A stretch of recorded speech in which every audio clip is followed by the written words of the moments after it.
अस्सलाम वालेकुम जी, मेरा नाम दस्तर और आप देख रहे हैं दस्तर शहजाद यूट्यूब चैनल। दोस्तों, आप सबको इतने नई वीडियो में अपने चैनल की खुशामदीद करता हूं। और आज की वीडियो में हम बात करने वाले हैं स्कॉलरशिप्स के हवाले से कि आप सब दोस्तों के लिए स्कॉलरशिप्स आई हुई हैं, इंटरमीडिएट स्टूडेंट्स के लिए, FA FSC वालों के लिए। उसके हवाले से जो मुकम्मल तौर पर आज मैं वीडियो में बात करूंगा, तो आप सबके लिए मैंने मुकम्मल जो वीडियो का जो प्रोग्राम है वो मैंने तैयार करके रखा हुआ है। आप यहाँ पर देख सकते हैं मोबाइल फ़ोन के ऊपर। अगर आपको एक मिनट नज़र आ रहा हो तो मैं यहाँ पर कोशिश करता हूँ आपको दिखाने की। तो यहाँ पर अगर आप देखें तो आपको मुकम्मल तौर पर जो है वो यहाँ पर जो है मैंने करके रखा हुआ है। अगर फोकस कर लिया कैमरे ने तो एक मिनट वेट कीजिएगा, आपको मैं दिखाना चाहता हूँ। अभी इसके बारे में हम फुल जो है वो आज डिस्कशन करने वाले हैं। ये देख सकते हैं, इसके बारे में मैंने मुकम्मल जो है वो तैयार करके रखा हुआ है कि आप सब दोस्तों के लिए। इसमें जो मैं बात करने वाला हूँ आज, इसके ऊपर मुकम्मल डिस्कशन है। इसमें मैं आपको क्या क्या बताऊंगा, इसमें क्या क्या चीज़ें मैंने इंक्लूड की है। इसमें सबसे पहली बात कि इसके ये जो प्रोग्राम है, स्कॉलरशिप प्रोग्राम, इसके लिए कौन कौन बंदा जो है अहल है, कौन कौन इसमें जा सकता है, कितने नंबरों की ज़रूरत होगी, कौन कौन सी कितनी एज होनी चाहिए। उसके अलावा तो बाकी चीज़ें उसमें आपको मैं बताऊँगा कि अगर आप स्कॉलरशिप में अप्लाई करते हैं तो आपको कौन कौन से डॉक्यूमेंट्स चाहिए होंगे, मतलब मुकम्मल चीज़ें बताऊँगा। उसके अलावा मैं आपको ये बताऊँगा अगर आप बलोचिस्तान से ताल्लुक़ रखते हैं तो पंजाब के और जितने मतलब सूबे हमारे, उनमें किस कौन कौन सी यूनिवर्सिटीज़ में आप जो है वो दाखिला ले सकते हैं। उसके बाद मैं आपको बताऊंगा कि लड़कियों के लिए इस स्कॉलरशिप में जो है वो कितना कोटा रखा गया है, और जो माजूर अफराद हैं, डिसेबल पर्सन हैं, उनके लिए कितना कोटा रखा गया, मुकम्मल आपको बताऊंगा। उसके अलावा आपको मैं आज लिस्ट देने जा रहा हूँ 118 यूनिवर्सिटीज़ की, जो कि इस मतलब के स्कॉलरशिप के हवाले से जो वो जब आप स्कॉलरशिप लेंगे तो आप इन यूनिवर्सिटीज़ में जो है वो हिस्सा ले सकते हैं, इन यूनिवर्सिटीज़ में अपना दाखिला ले सकते हैं स्कॉलरशिप के हवाले से। तो वीडियो मुकम्मल देखना अगर आपको स्कॉलरशिप के हवाले स्कॉलरशिप चाहिए, क्योंकि स्कॉलरशिप हर उस स्टूडेंट के लिए जो कि अफोर्ड नहीं कर सकता यूनिवर्सिटीज़ का जो पैसे हैं, फीस उनकी जब मतलब कि अफोर्ड नहीं कर सकता, जो मंथली फ़ीस होती है उनकी, या सेमेस्टर की फ़ीस होती है, या मुकम्मल सालाना फ़ीस होती है, तो उसके बारे में आज बात करने वाला हूँ। तो चैनल को जरूर सब्सक्राइब कर लेना अगर नए हो। अगर पहले से सब्सक्राइब किया हुआ तो बेल आइकन दबा दें। और उसके बाद चलते हैं वीडियो की तरह। तो सबसे पहले मैं आपको इसका बताता चलूं कि इसका मकसद क्या है। इसका मकसद बेसिकली इन्होंने ये बताया हुआ है कि इसके हवाले से कि ये जो स्टूडेंट्स हैं जो अफोर्ड नहीं कर सकते इस चीज़ को, उनके हवाले से पाकिस्तान की नौजवान कौम को एम्पावर करने के लिए। और इन्होंने अपनी फाइल में ये भी लिखा हुआ था कि जो पाकिस्तान में स्टूडेंट्स हैं जो इंटरमीडिएट कर लेते हैं, उसके बाद 5% स्टूडेंट जो होते हैं उनमें 0.4% जो यूनिवर्सिटी में जो दाखिले लेते हैं, यानी कि बहुत कम स्टूडेंट्स हैं जो कि यूनिवर्सिटीज़ में दाखिले लेते हैं। उसके बाद इन्होंने बजट रखा हुआ है 50,000 बिलियन का बजट रखा हुआ है। उसके अलावा ये कह रहे हैं कि कुछ अरसे में वज़ाइफ को बढ़ाकर 2 लाख तक कर दी जाएगा। तो इसके हवाले से मैं आगे आपको बताता चलता हूँ, सारी चीज़ें आपको इस हवाले से बताऊँगा। और ये जो स्कॉलरशिप है ये बेसिकली 4 से 5 साल के जो हमारे पास तालिब इल्म हैं जिन कोर्स करेंगे यूनिवर्सिटी से 4 से 5 साल कोर्स, उनके हवाले से अंडर ग्रेजुएट प्रोग्राम के लिए जो है वो आपको स्कॉलरशिप दी जाएगी। उसके अलावा और क्या क्या उन्होंने बताया हुआ, सबसे पहली बात ये होगी। उसके बाद इन्होंने कहा है कि ये हमारे पास जो स्कॉलरशिप है ये वजीफ़ा 4 से 5 साल की डिग्री की मुद्दत में शामिल होता है। ठीक है, ये मैंने आपको भी बता दिया। उसके अलावा एक और चीज़ है ज़राअत, फ़नून और इंसानियत, business, education, engineering, medical, physical sciences, ये जितने सब्जेक्ट्स मैं आपको बता रहा हूँ इन सब पे अप्लाई होगा। सोशल साइंसेस में तालीम के बड़े शोबों में सस्ती आला तालीम को यकीनी बनाना एक अहम इक़दाम है। मतलब कि इन सारों के शोबों में जो है वो आपको स्कॉलरशिप जो है वो कर सकते हैं। उसके अलावा इन्होंने कहा है कि इस मनसूबे का मकसद ख़वातीन की तालीम की हमायत करना, लिहाजा स्कॉलरशिप का 50% उसके मजमूई प्रोजेक्ट के हदफ में तालबात के लिए मखसूस है। मतलब कि जो हमारे पास लड़कियां उनके लिए 50% कोटा जो है उसमें रखा गया है, जो कि इस स्कॉलरशिप से जो फ़ायदा उठा सकती हैं। ठीक है, उसके बाद हमारे पास दूसरी है डिसेबल पर्सन के हवाले से। मैंने आपको भी बताया था कि कौन कौन इसमें जो जा सकता है। तो डिसेबल पर्सन के लिए इन्होंने रखा हुआ जिस्मानी तौर पर माजूर तलबा की हौसला अफजाई के लिए स्कॉलरशिप का 2% हिस्सा इनके लिए डिसेबल पर्सन के लिए मखसूस है, और इसमें जो जा सकते हैं बहुत ईजीली। उसके अलावा इन्होंने एक दो चीज़ें और लिखी हुई हैं। एक प्रोग्राम है जिससे नौजवानों में रोज़गार के अवामल में इजाफा करने के काबिल अफराद कुव्वत की तश्कील में आसानी होगी। ज़ाहिर ये तो होगा बिल्कुल। और उसके अलावा इन्होंने नीचे ये भी बात की है कि इसने पेशगोई की है कि इनमें तलबा के लिए मुहिम चलाएं जो महदूद माली वसाइल की वजह से तालीम बंद कर देते हैं। दोस्तों, इस वीडियो को ज़रूर दूसरे दोस्तों के साथ शेयर करना फेसबुक ग्रुप्स वगैरह में, ताकि उन लोगों को भी इससे पता चल सके कि इस मतलब कि स्कॉलरशिप से वो भी फ़ायदा उठा सके, क्योंकि ये इन लोगों के लिए है जिन लोगों को सबसे ज़्यादा चीज़ की ज़रूरत है। उसके बाद नीचे चलते हैं और मैं आपको बताता हूँ कि इस लिए कौन कौन अहल है और कौन कौन इस फील्ड में जो जा सकता है। ठीक है, बाकी जो कुछ इन्फॉर्मेशन है वो मैंने आपको दे दिया। बाकी मैं आगे चलता हूँ और इसमें बताता हूँ कौन कौन है इसका। तो सबसे पहले ध्यान से सुनिएगा, कुछ पॉइंट्स हैं, तकरीबन 6 पॉइंट्स मैंने आपके लिए इसमें नोट करके रखे हुए हैं। ध्यान से सुनने, अगर आपने इसमें दाखिला लेना है तो आपने देख लिया आप इसके अहल हैं भी कि नहीं। और ये तकरीबन सारे स्टूडेंट्स इसके अहल होते हैं तकरीबन।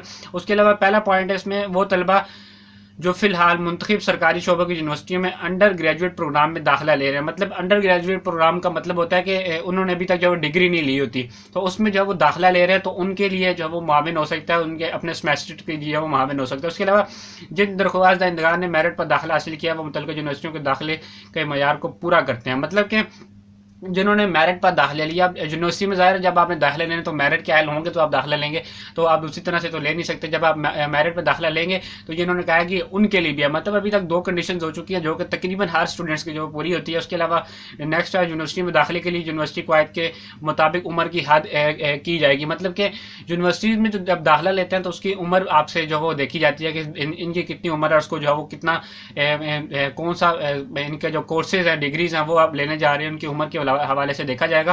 तो और ये आपका स्कॉलरशिप जो है इसमें आपकी कोई कैद नहीं उम्र की कि आपकी कितनी कैद होगी।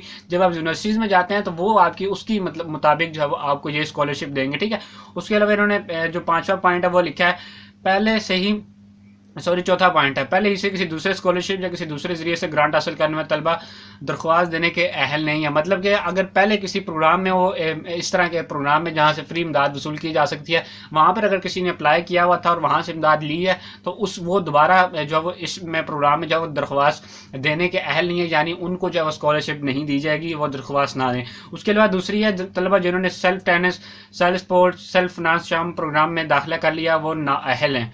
मतलब ये प्रोग्राम ये इनके हवाले से मैं आपको बता दूं, ये इन्होंने लिखा है सेल्फ टेनिस, ठीक है, ये उसके बाद सेल्फ स्पोर्ट, उसके अलावा दूसरा एक और प्रोग्राम है वो है सेल्फ फाइनेंस शाम प्रोग्राम।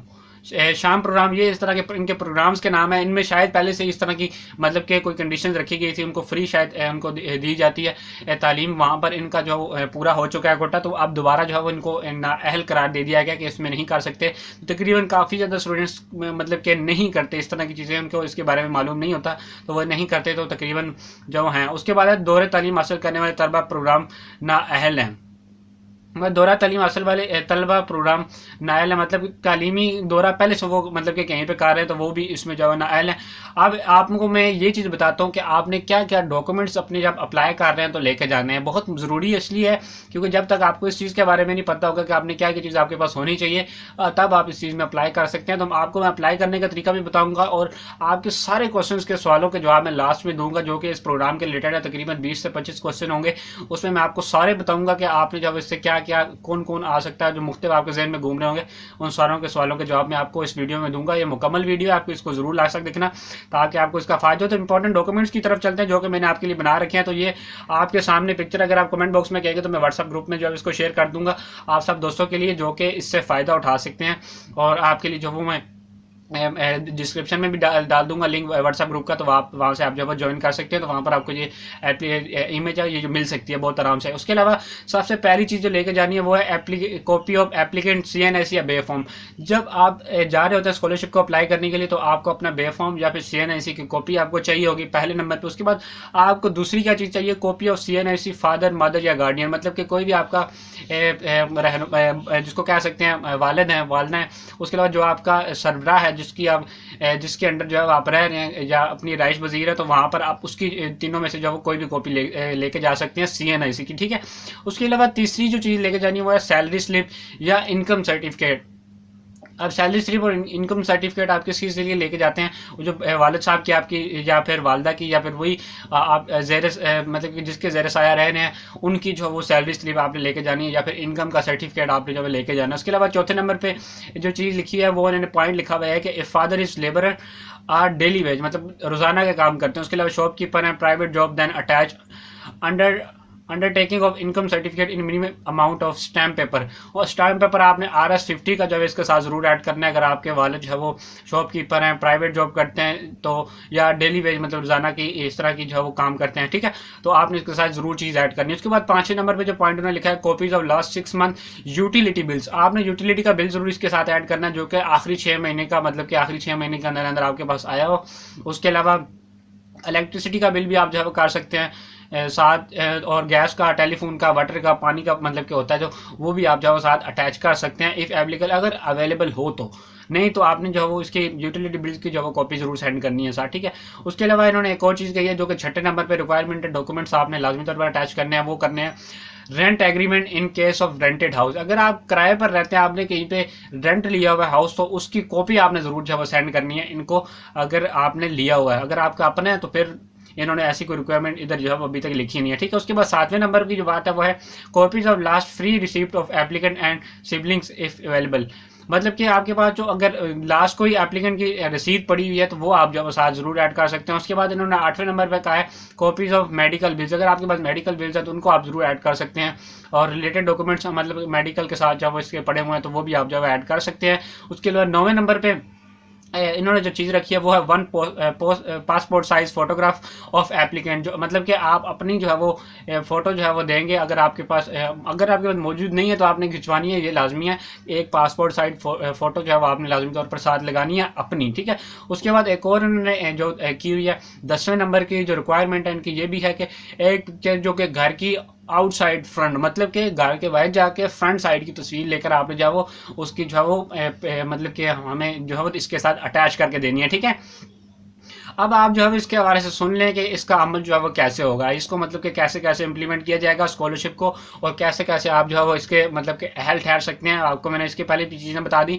अब लास्ट में जो है इसकी मैं मुकम्मल तौर पर इसको आगे पढ़ता हूँ और आपको मैं बताता हूँ कि आप क्या क्या इसमें अहल कर सकते हैं। ऑनलाइन सिस्टम के जरिए दरख्वास्त देना होगी, ठीक है। ये सारा सिस्टम जो है ऑनलाइन होगा। उसके बाद तमाम तलबा को स्क्रूटनी कमेटी के जरिए तमाम मुमकिन उम्मीदवारों की दरख्वास्तों का जायजा लिएगा, यानी जितने लोग दरख्वास्तें देंगे उन सबको जो जायजा लिएगा क्या वाकई इसके अहल हैं, या फिर कुछ लोग अगर झूठ मतलब कि लिख के भेजते हैं तो उनको फिर जो है वो बाहर कर दिया जाएगा, मतलब कि उनको निकाल दिया जाएगा। तो ठीक है। उसके बाद नेक्स्ट चीज़ है ISAS के जरिए इंटरव्यू लिया जाएगा उनका, ठीक है। अवार्ड कमेटी ISAS के जरिए उनका इंटरव्यू लेगी। उसके अलावा इस कमेटी के सरबराह vice chancellor head of institution करेंगे, ठीक है। मतलब कि सरबराह उनके जो होंगे वो इस चीज़ का फैसला करेंगे लास्ट में। उसके अलावा उन्होंने एक और चीज़ कही है कि ISAS मुमकिन उम्मीदवारों की सिफारिश HEC को करेगा। HEC मतलब कि ये जो इदारा है हायर एजुकेशन कमीशन, इनको जो है वो IASC मतलब कि जो ये इदारा जो आपका इम्तहान लेगा, मतलब इम्तहान तो नहीं लेगा, आपके डॉक्यूमेंट्स को चेक करेगा, वो फिर HEC को रेफ़र करेगा कि ये बिल्कुल ठीक है, तो उनको जो है वो आप वज़ाइफ दे दें, ठीक है। तो उसके बाद एक और पॉइंट उन्होंने जो लिख कर रखा हुआ है जो कि ज़रूरी है आप सबके लिए सुनना, वो है वज़ाइफ को हतमी शक्ल और मंजूरी के बाद दिया जाएगा। मतलब वज़ाइफ मतलब हतमी शक्ल तक एंड तक चेक किए जाएंगे क्या वाकई आप इसके अहल हैं या आपके लिए ज़रूरी है कि नहीं, ठीक है। उसके बाद नेक्स्ट चीज़ जो आपके लिए लिखी हुई है वह स्कॉलरशिप की माली मामलात अगले सेमेस्टर। आप अगर पढ़ रहे हैं मतलब पहला सेमेस्टर है तो आपको दूसरे सेमेस्टर में मतलब कि ये चीज़ें मिलना शुरू हो जाएंगी और साल तक तसल्ली बख्श तालीमी कारकर्दगी के तहत जारी रहेगा। मतलब कि अगर आप अच्छी तालीम मतलब कि करते हैं, ये मुझे डिस्क्रिप्शन ये वीडियो से पहले बता देना चाहिए था, यानी कि जब आपको ये मिलेगा तो उसमें पता क्या होगा, जब तक आपको अगर आप कहते हैं मुझे 4 से 5 साल का कोर्स है तो पूरे का मिल जाएगा, तो ऐसी बात नहीं है। आप जब सेमेस्टर में करेंगे एक एक सेमेस्टर के हवाले से जब आपकी कारकर्दगी अच्छी होगी तो आपको इसके साथ जो वो ये चीज़ें मिला करेंगी। और ये बहुत ज़्यादा इंपॉर्टेंट है आप सबके दोस्तों के लिए कि इन्होंने दोबारा में पॉइंट रिवाइज कर देता हूँ। स्कॉलरशिप की माली आनत अगले सेमेस्टर अगले सेमेस्टर या साल तक तसल्ली बख्श कारकर्दगी तालीमी कारकर्दगी के तहत जारी रहेगी, ठीक है। तालीमी कारकर्दगी अच्छी होनी चाहिए आपकी, ठीक है। अब आपके मैं कुछ क्वेश्चंस के आंसर करता हूं जो कि 28 क्वेश्चंस हैं जो कि मोस्ट इंपॉर्टेंट क्वेश्चन है जो कि पूछे जाते हैं इस चीज़ के हवाले से, और उसके हवाले से मैं आपको अभी गाइड करता हूँ। बहुत इंपॉर्टेंट क्वेश्चन है, इसको जो है लास्ट तक जरूर देखना ताकि आपको इस चीज़ का फ़ायदा हो सके। उसके बाद ये क्वेश्चन जो है वो इंग्लिश में मैंने टाइप करके रखे हैं, उसको आपने जो ज़रूर एक दफ़ा पढ़ लेना है। How can I apply for एहसास अंडर ग्रेजुएट स्कॉलरशिप। इसकी जो मेन आपको मैं चीज़ें बताता हूँ कि आप कैसे अप्लाई कर सकते हैं इसका। इन्होंने अपनी इनकी वेबसाइट पर जाएंगे, मैं आपको वेबसाइट का यूआरएल बताता हूँ। आपने सिंपली लिखना है एहसास EHSAAS .hec.gov.pk। ये इनका एहसास मतलब कि ehsas.hec.government.pk ये इनकी मतलब कि शॉर्ट फॉर्म अगर आपको मैं बताऊं तो ये आपने जाके उसमें सर्च बार में लिखना है गूगल के, तो आप ऑटोमेटिकली यहाँ पे इनकी वेबसाइट पर जो पहुंच जाएंगे। और वहाँ पे दूसरा क्वेश्चन जो कि आपके जहन में आ रहा होगा कि do I to submit hard copy of this application. मतलब कि हार्ड कॉपी का मतलब आप फिजिकली जाकर प्रिंट आउट जो वो आप दे सकते हैं। Yes every applicant is required to take print out of the submitted online application and hard copy along with the supporting documents to the student financial aid office of the university। मतलब कि जो आप online system करेंगे उसकी hard copy भी आपके लिए लेना जो है वो ज़रूरी है, आपने उसको भी जो है लेना, ठीक है। Can I distance learning study apply for the scholarship, मतलब कि स्कॉलरशिप के लिए कोई मतलब स्टडी करनी पड़ेगी। No distant learning students are not available, मतलब एलिजिबल, मतलब कि आप जब इसमें नहीं कर सकते, ठीक है। उसके बाद can are dual nationality holder apply for the scholarship, जो कि मतलब कि बाहर की रखता हो, मतलब नेशनलिटी और पाकिस्तान की भी रखता हो, क्या वो अप्लाई कर सकते हैं? नहीं, इन्होंने कहा हुआ है कि बिल्कुल भी नहीं। ये उनकी वेबसाइट से मैंने क्वेश्चन जो है आप सब दोस्तों के लिए रखे हो, ये बहुत इंपॉर्टेंट क्वेश्चन है, सारे सुनना ताकि आपके जहन से जो हर कन्फ्यूजन जो है वो निकल जाए। इसने लिखा है no dual nationality holder can not apply for this scholarship, मतलब जो दोनों मतलब नेशनलिटी के होल्डर हैं वो अप्लाई नहीं कर सकते इस यूनिवर्सिटी में इस स्कॉलरशिप के हवाले से। उसके बाद दूसरी जो चीज़ उन्होंने लिखी है, कैन आप what is a Kota for the disable students in एहसास अंडर ग्रेजुएट प्रोग्राम, जो कि डिसेबल स्पॉन्सर है। मैंने आपको पहले भी इस चीज़ के हवाले से बताया, दोबारा बता देता हूँ। 2% of the scholarships will be reserve for the physically disabled student subject to availability of the disability authentic and verifiable certificate issued, मतलब आपके पास अगर वेरीफाई मतलब कि सर्टिफिकेट पड़ा हुआ है कि आप डिसेबल्ड पर्सन हैं, तो आप 2% कोटे में आराम से जब शामिल हो सकते हैं अगर आप इसके अहल हैं। उसके बाद उन्होंने एक और क्वेश्चन जो कि आप सब दोस्तों के लिए बहुत अहम है, what is the Kota of the female students in एहसास अंडर ग्रेजुएट प्रोग्राम, फीमेल का कितना भाई कोटा रखा हुआ है, क्योंकि बहुत ज़्यादा इंपॉर्टेंट है ये भी चीज़। 50% of the scholarships are reserve for female students, female students को 50% इसमें जब आपको दिया जाएगा, ठीक है। उसके बाद नेक्स्ट जो चीज़ है वो है, if an applicant is already available a scholarship can he या she apply for the scholarship, मतलब कि नो, इन्होंने क्या हुआ आप जो अप्लाई नहीं कर सकते। उसके बाद दूसरी चीज़ जो है जो क्वेश्चन नंबर 8 है वो आप देख लें, is this scholarship is fully funded, the scholarship only covers tuition fee is in actual along with annual stipend, मतलब कि जो भी इन्होंने लिखा हुआ है ये आपकी ट्यूशन फीस को और जो यूनिवर्सिटी की फीस है ये सिर्फ उसी को जो है वो कवर करेगा, ये मुकम्मल आपकी यूनिवर्सिटी के सारे अखराजात जो है वो नहीं उठाएगा। उसके अलावा इन्होंने जो चीज़ लिखी हुई है, is there any fees requirement for online मतलब फॉर्म एप्लीकेशन, मतलब कि अगर आप ऑनलाइन अप्लाई करना चाह रहे हैं तो इसकी कोई फीस है, तो इसको आपको बता दिया जाए कि बिल्कुल भी कोई फीस नहीं है, आप ऑनलाइन अप्लाई कर सकते हैं बहुत आसानी से। और उसका भी मैं आपको इंशाल्लाह नेक्स्ट वीडियो में अगर आप कहेंगे तो मैं आपको तरीका बता दूंगा कैसे करते हैं। इसका आंसर भी सुन लें, no fees is required to submit your application and online portal, online portal के जरिए आप जब एप्लीकेशन जब करते हैं तो उसमें आपको किसी फीस की जरूरत नहीं है, ठीक है। उसके बाद जो 11वां क्वेश्चन है, do candidate need to submit hard copies of the document to the HEC higher education commission, no HEC will not accept any documentation, मतलब कि हार्ड कॉपी जब HEC को मतलब सबमिट नहीं कर सकते, ठीक है। उसके अलावा हार्ड कॉपी आपको पता है कि किस चीज़ को कहते हैं, जो प्रिंट आउट से निकल कर जो हम आती हैं वो चीज़ें जो है HEC नहीं लेता, ठीक है।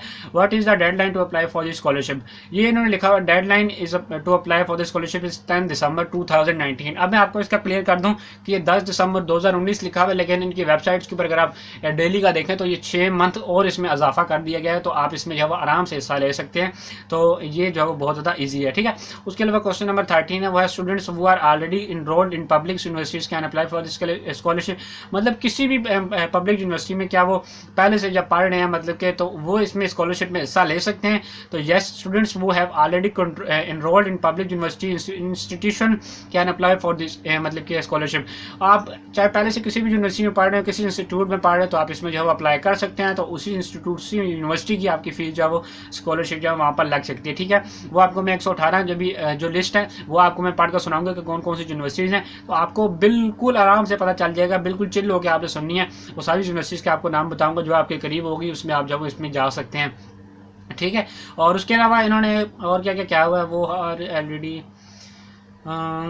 Is there any age limit defined for the scholarship, के इसमें कोई मतलब कि आपकी उम्र का ताल्लुक है इस मतलब स्कॉलरशिप में, तो HEC do not entertain direct application forms, नहीं ये नहीं है। Age limit will be forward as per university, मैंने आपको पहले बताया यूनिवर्सिटी की जो रिक्वायरमेंट होती है ना, उसमें आप जब यूनिवर्सिटी में दाखिला ले लेते हैं तो आपको HEC की रिक्वायरमेंट का कोई भी इस तरह का नहीं है कि आपकी एज होनी चाहिए, तो बस यूनिवर्सिटी में आपका दाखिला होगा तो स्कॉलरशिप पक्की समझे हम, ठीक है। उसके अलावा आप जो है वो क्या कर सकते हैं, उसके अलावा क्या ना, ये apply directly to higher education commission, क्या डायरेक्ट हम जब HEC जो है वो कमीशन को जब डायरेक्ट यहाँ से अप्लाई कर सकते हैं। HEC do not entertain direct application form, मतलब डायरेक्ट मतलब कि फॉर्म जो है वो नहीं लेती। HEC only accept application through partner universities institutions as mentioned in list. इसमें जो है वो जो यूनिवर्सिटीज़ इन्होंने कहा हुआ है वही आपने जो है इसमें ऐड कर सकते हैं, जो कि मैं आपको लिस्ट दूंगा। और उसके अलावा आपको मैं 108 यूनिवर्सिटीज़ को जो है लिस्ट जरूर दूंगा, उसमें आपने जरूर देखना है कि उसमें आपकी यूनिवर्सिटी अवेलेबल है कि नहीं। क्या है, submit application after the deadline, मतलब कि डेडलाइन के बाद जो है वो मैं कर सकता हूँ। तो application after the university institution deadline will not be entertain, मतलब कि उसके जब आप डेडलाइन खत्म हो जाएगी तो उसके बाद आप जब इसमें नहीं कर सकते, यूनिवर्सिटी की जब तक डेट्स खत्म हो जाएंगी आप उसमें एप्लीकेशन को जो है नहीं कर सकते, ठीक है। उसके बाद एक 19 जो क्वेश्चन जो कि आपके लिए वो ये है कि if I get supporting documents late will it negatively impact on my application? Shortlisting for the scholarship awards is subject to the criteria according to the merit and financial assistance need. It is your best interest to apply and submit all the documents मतलब कि कह रहे हैं late कर देते हैं तो वो अच्छा नहीं है, लेकिन अगर आप पहले कर दें इससे तो वो जो है वो बहुत ज़्यादा अच्छा है। और इसमें नीचे उन्होंने कहा हुआ है please make sure that you strictly follow the deadline for the submission of scholarship application form along with the necessary supporting documents, मतलब कि उन्होंने कहा हुआ है कि आप टाइम से पहले इस चीज़ को कर दें और ये आपके लिए बहुत ज़्यादा ज़रूरी है। उसके अलावा after getting scholarship do I need it to reapply every year, मतलब कि हर साल आप जब इसमें अप्लाई करेंगे क्या, या एक दफ़ा ही आपने करना है। Once you selected under the scholarship program you don't need to apply again every year, मतलब कि आप एक दफ़ा कर देंगे उसके बाद बार बार आपको इसका मतलब अप्लाई करने की जरूरत नहीं है, ठीक है। उसके बाद क्वेश्चन नंबर 24 जो कि बहुत ज़्यादा इंपॉर्टेंट, वो भी आप देखें। It is possible to transfer the award scholarship from selected university institution to others, मतलब कि अगर आप यूनिवर्सिटी चेंज करना चाहते हैं, इंस्टीट्यूट चेंज करना चाहते हैं तो आप क्या उसमें कर सकते हैं स्कॉलरशिप के जरिए। तो इन्होंने लिखा as per provision it is not possible to transfer the scholarship from university to another university या इंस्टीट्यूशन टू अनदर इंस्टीट्यूट, मतलब कि आप जब स्कॉलरशिप ले रहे होते हैं उसमें क्या आप यूनिवर्सिटी या अपनी इंस्टीट्यूट जो है वो ट्रांसफर कर सकते हैं, एक से दूसरी जगह आप जा सकते हैं, तो उसमें स्कॉलरशिप अप्लाई नहीं होगी, आप नहीं जा सकते, ठीक है। उसके अलावा क्वेश्चन नंबर 25 जो कि important, I am student from Balochistan, कह रही apply for the university institution in Punjab और any other province of Punjab, मतलब कि ये आपको हमने शुरू में क्वेश्चन बताया था कि इसके बारे में आपको बताऊंगा क्योंकि ये बहुत इंपॉर्टेंट है। जब आप बलोचिस्तान के स्टूडेंट हैं तो क्या आप इसमें जब अप्लाई कर सकते हैं और मतलब कि पंजाब की किसी यूनिवर्सिटी के अप्लाई कर सकते हैं, तो ये बहुत अच्छी मतलब कि अपॉर्चुनिटी आप सब दोस्तों के लिए। Yes you can apply in any partner university institution located in any province of Pakistan किसी भी सूबे में ये अप्लाई कर सकते हैं आराम से। उसके बाद क्वेश्चन नंबर 26 जो my admission is in process for fall session, am I eligible for apply to apply for मतलब कि scholarship.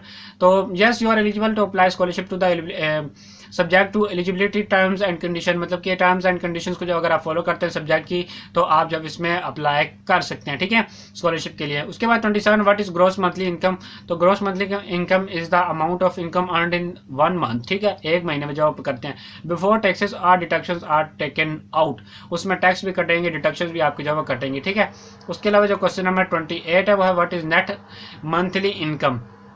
Net monthly income is the amount of money जो actually take home after taxes and deduction, मतलब कि आप घर पे भी जो वसूल करेंगे टैक्सेस और डिडक्शंस करने के बाद आपको जो है वो मिलेगी, ठीक है।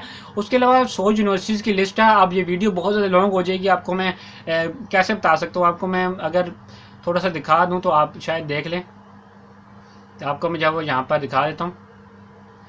ये आप देख सकते हैं यहाँ पर मेरे पास जो लिस्ट है बहुत बड़ी लिस्ट रखी हुई है। आप अगर देखें तो आपको जो है वो यहाँ पर अगर आपको नज़र आ रहा हो अच्छी तरीके से आप स्क्रीनशॉट ले सकते हैं, क्योंकि बहुत बड़ी लिस्ट है। मैं आपको जो है वो सारी लिस्ट जो है वो नहीं बता सकता, मुमकिन नहीं है क्योंकि बहुत बड़ी वेबसाइट है, ये लिस्ट है। अगर आप इनका स्क्रीनशॉट ले सकते हैं बहुत आसानी से, ये देख सकते हैं बहुत बड़ा प्रोग्राम है जो आपके लिए मैंने जो रेडी करके रखा हुआ है। यहाँ पर इसमें जब आराम से आप यूनिवर्सिटीज़ के नाम जब देख सकते हैं अगर आपको नज़र आ रहे हो। अगर आपको नहीं नज़र आ रहे तो कोई बात नहीं, आप हमारा व्हाट्सअप ग्रुप ज्वाइन करें, मैं वहाँ पर जब इस पिक्चर को जब शेयर कर दूँगा, तो ये बहुत ज़रूरी है। अगर फिर भी इसके अलावा भी कोई क्वेश्चन हो तो फिर आप मुझे क्वेश्चन नीचे कमेंट में पूछें, मैं आपको ज़रूर इसका आंसर दूँगा। या किसी आप चाहते हैं मुझे ऑनलाइन बताया जाए कि मैं किस तरह इसमें एडमिशन ले सकता हूँ, उसके वजह से मैं वीडियो बना दूँगा। अगर आप कमेंट करेंगे तो वीडियो बनेगी, नहीं तो यार ऐसे वीडियो बनाने का कोई फ़ायदा नहीं जब आपको जब इससे फ़ायदा ना हो रहा। तो मिलते हैं फिर किसी अच्छी सी वीडियो में स्कॉलरशिप की या किसी एजुकेशन की, पाकिस्तानी एजुकेशन की बहुत सारी न्यूज़ यहाँ पर आती रहती है। सब्सक्राइब जरूर कर लेना। मिलते हैं फिर किसी अच्छी सी वीडियो में, तब तक दीजिए इजाज़त। अल्लाह हाफिज़।